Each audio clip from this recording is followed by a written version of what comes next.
Hi friends, మీ అందరికి చాలా తెలుసు కదా, చాలాసార్లు నేనైతే స్వీట్స్ రెసిపీ అయితే ఇంట్లో చేస్తుంటాను. ఎందుకంటే మా హస్బెండ్కి కానీ మా క్రిస్కి కానీ స్వీట్స్ అంటే చాలా ఇష్టం.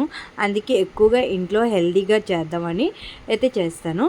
ఈసారి అయితే ఏంటి పల్లి నువ్వుల చెక్కి చేద్దామని అయితే ప్రిపరేషన్ చేస్తున్నాను. ఇక్కడ ఫస్ట్ అయితే పల్లీని మంచిగా ఫ్రై చేసుకున్నాను.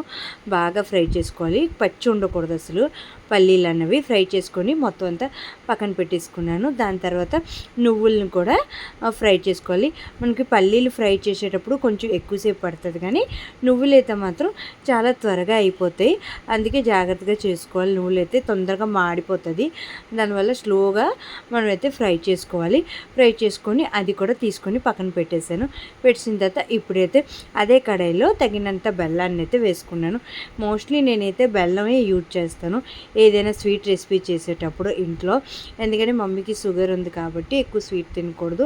అలాగే స్వీట్ ఎక్కువ తింటే షుగర్ మంచిది కాదు కదా. అందుకే బెల్లంతో అయితే హెల్త్కి చాలా మంచిది అనుకుని బెల్లంతోనే ప్రిపరేషన్ చేస్తాను.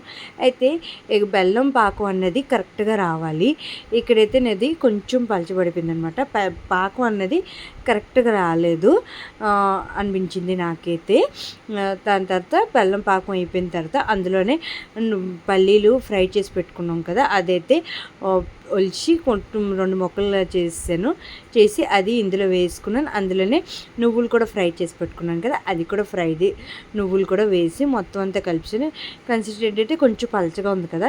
పలచగా ఉంది ఎందుకంటే కొంచెం డ్రై అయిన తర్వాత అదైతే పీసెస్ లాగా కట్ అవుతుంది అనుకుని నేనైతే అలా చేస్తాను.